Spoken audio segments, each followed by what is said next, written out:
Warhammer The Old World is a rank and flank game played between 2 or more players that want to have some Warhammer fun in a fantasy setting.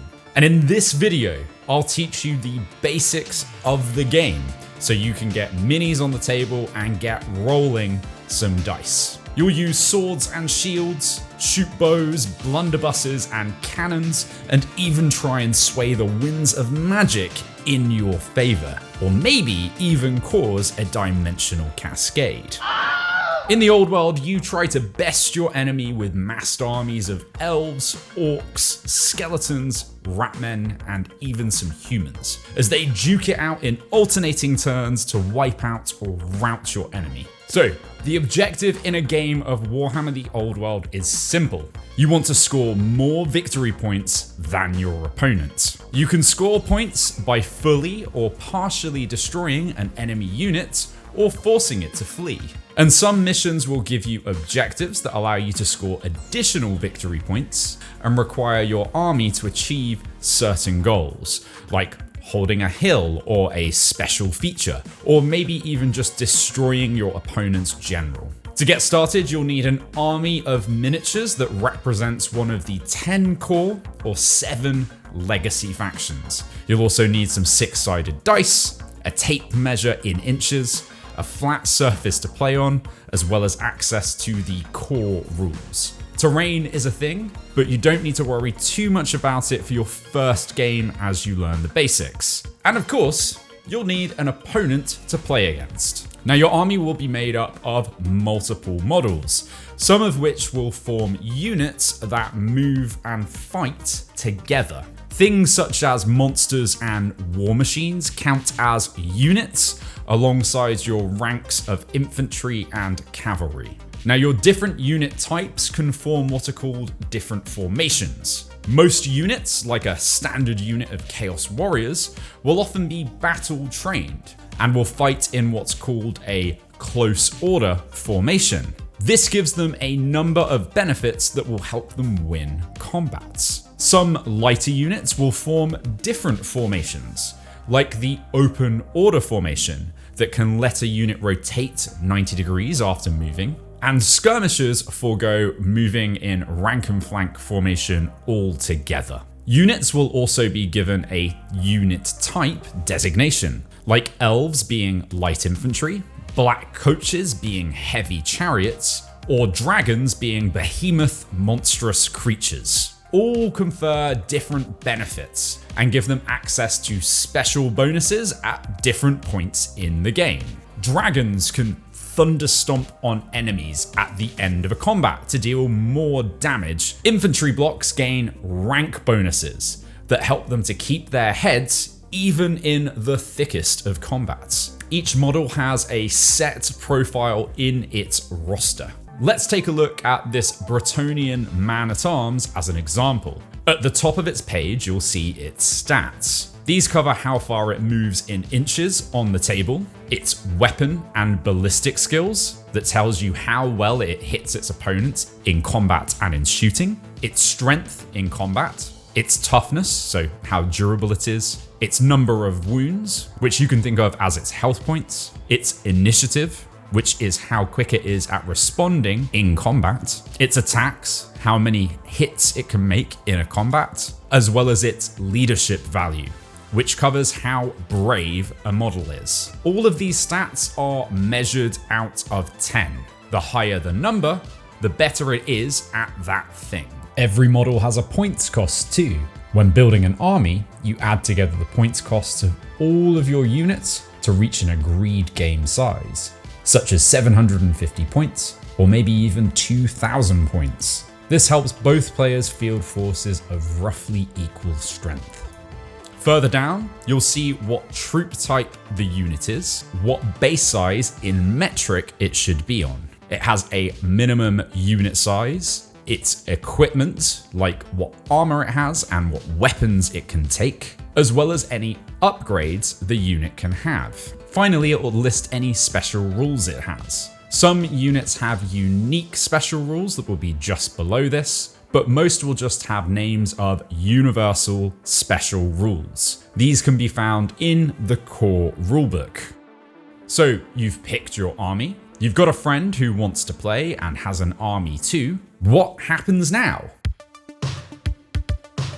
Well, you'll need to choose the size of the game that you want to play. For your first games, I'd recommend no more than 750 points. You can play one of the missions in the core rulebook, and open war is perfect for your first game. Although, if you want something that's built specifically for smaller games, it's definitely worth giving the Battle March system a go. You can get a free PDF of this game size called Seize the Tower on the Warhammer community website, but you can get the full Battle March system in the War of Cetra's Fury Arcane Journal. Once you've chosen your scenario, both players will roll off, with the winner choosing who deploys first. Players alternate putting their units on the board in their relative deployment zones. Once your main army is deployed, you can then deploy all of your characters. When all units are deployed, players roll off to decide who will take the first turn. But the player that managed to get all of their units on the board first gains a +1 to their dice roll. With the player order decided, the first player begins. Now, each turn follows the same structure of 4 phases in their turn. First, the leaders of their armies will be able to use leadership abilities in the strategy phase. You'll then get to declare any charges and move your units in the movement phase. The shooting phase sees any units with ranged weapons shooting, and the combat phase is often where most of the turn happens, as you'll resolve any combats on the board during this phase. To showcase how this works, I'll show you a few turns using my Wood Elves. They'll face down a unit of deadly Chaos Warriors, led by a mighty champion of Chaos. The game is played in what's known as an I go, you go fashion.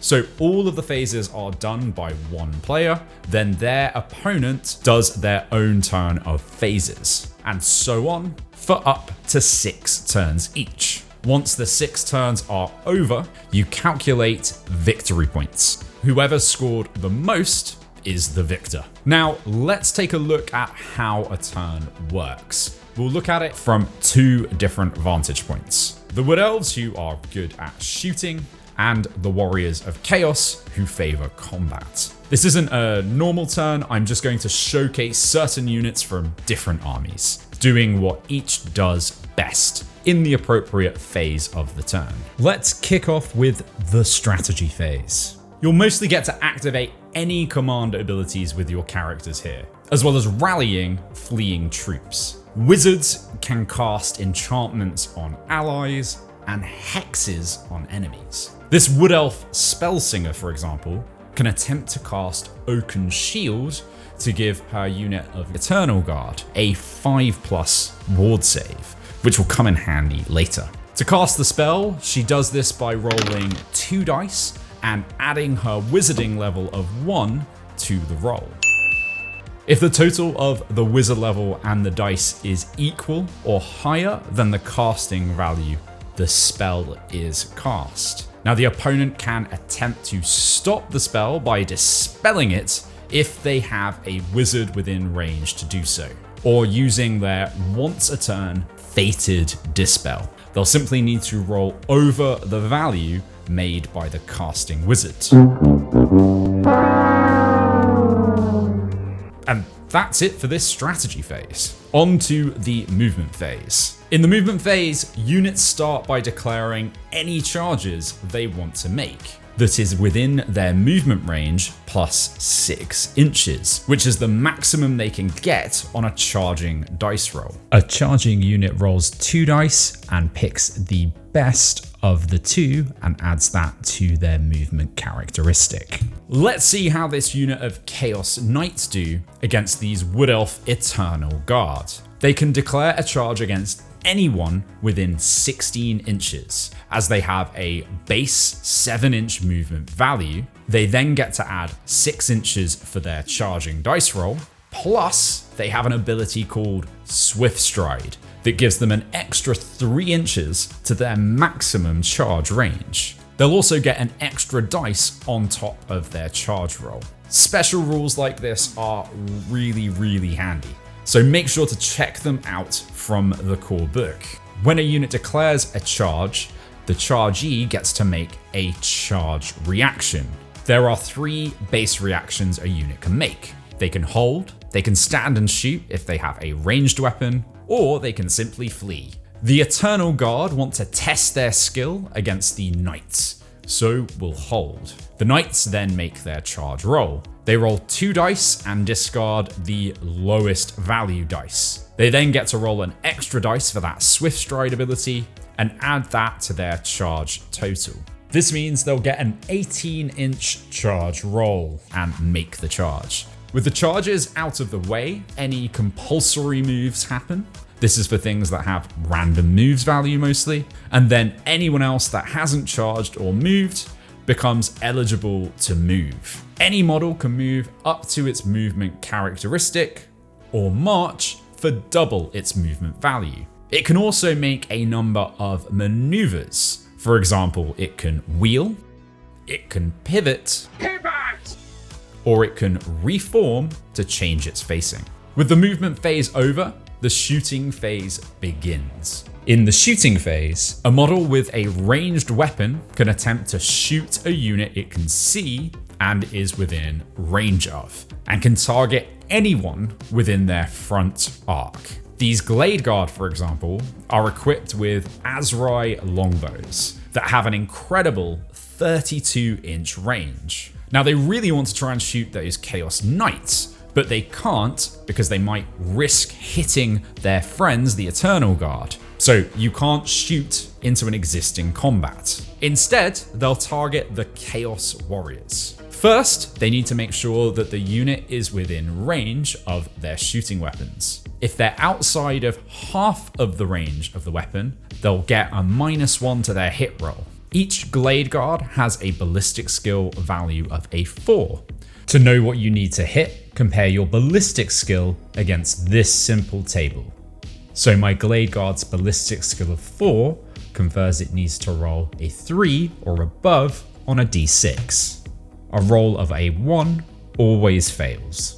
Now we'll need to incur that ranged penalty of -1 to their hit roll, meaning that the elves will hit on 4s. Other penalties do exist, but none matter for the moment. The Wood Elf player rolls a dice for each Glade Guard shooting, and 4 of the 6 dice hit. Then they roll the successes to see if they can wound. They compare the strength of the attack, which is a 3 from the elf, with the toughness of the target, which is a 4. They'll then compare the numbers on the wounding chart. Now, this gets a bit complex quite fast. So it's easy enough to remember that if the toughness equals the strength of the hit, you'll roll a 4 to wound. If the toughness is just 1 number higher, it's a 5 to wound. And if it's 2 numbers or more higher, then it's a 6 to wound, with wounding on 3s and 2s being the same, but the other way. Low strength attacks can just completely fail to wound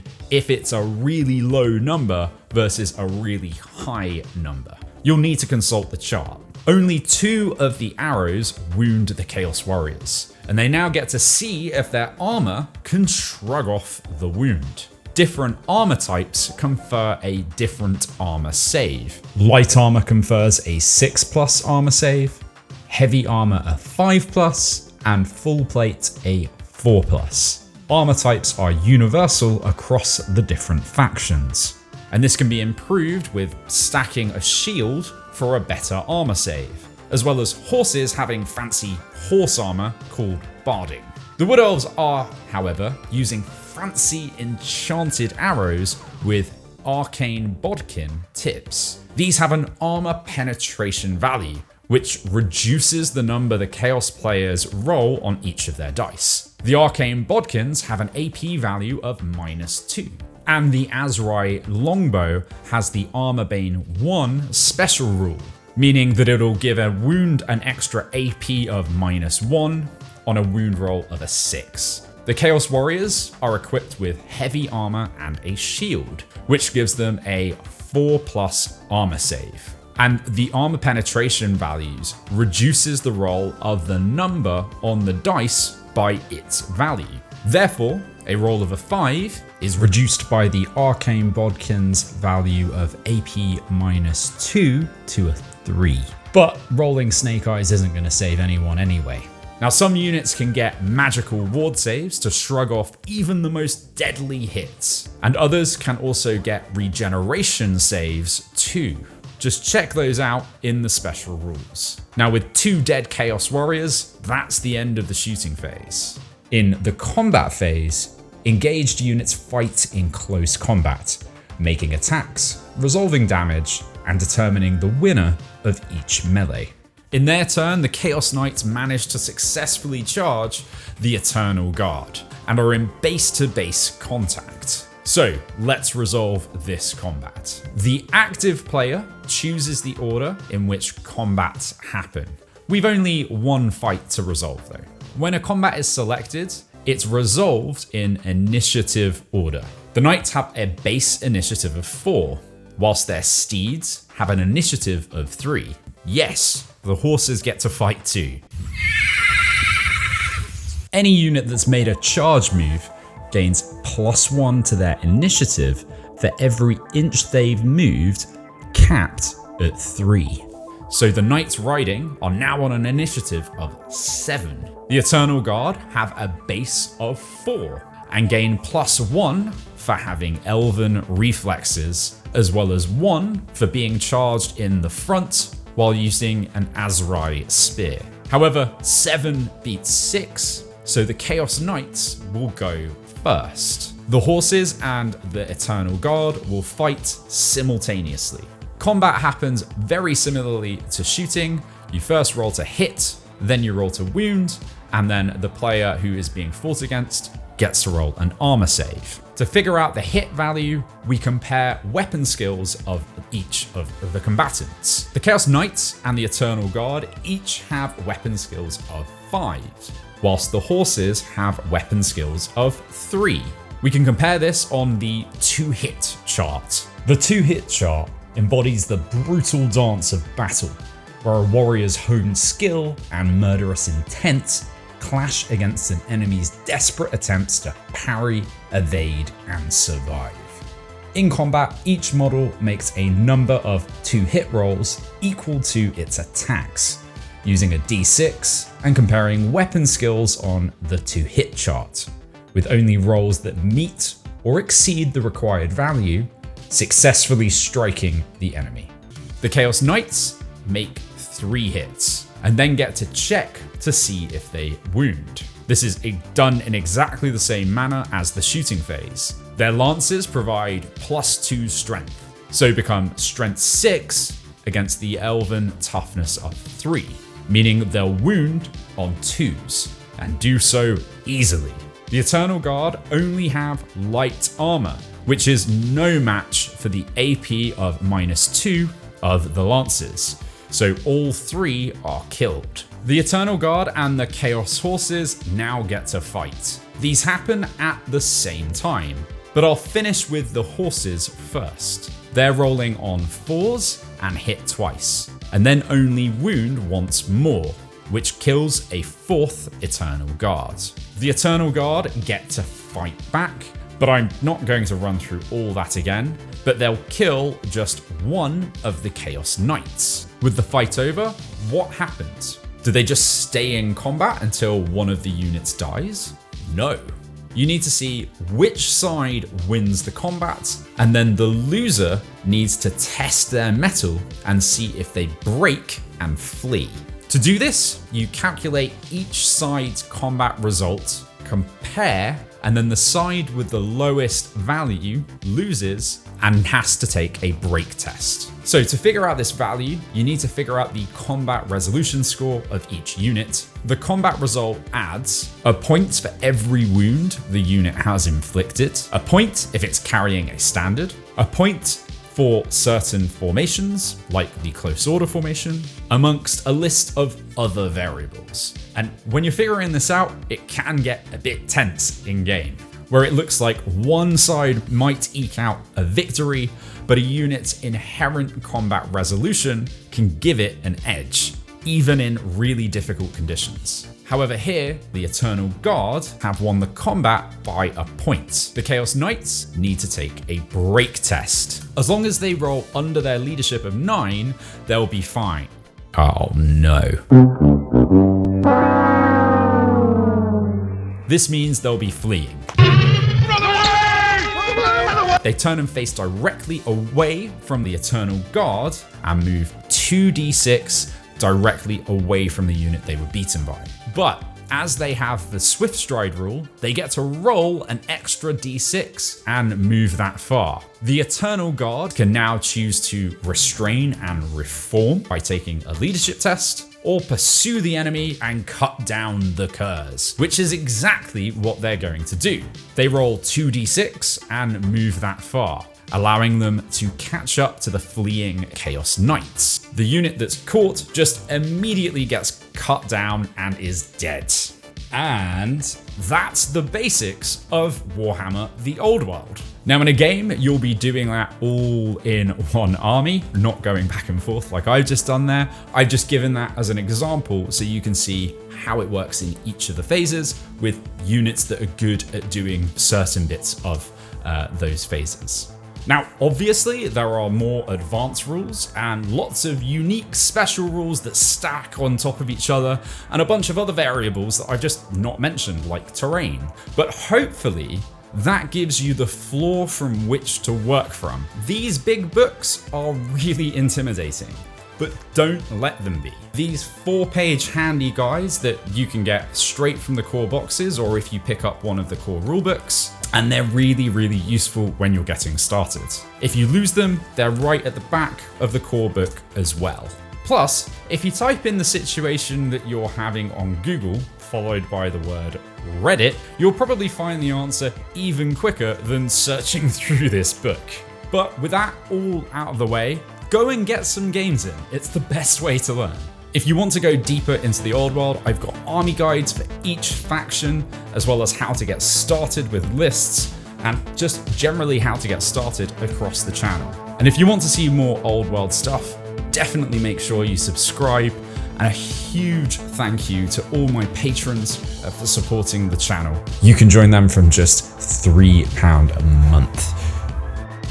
And if you want to get started with the Old World, why don't you check out Red October Games in the description below, where you can pick yourself up a army or battalion of your choice. Go and check out friend of the channel, UK Resin Print's new website, link in the description below. Go and say hi to Tom, you'll get 10% off a purchase.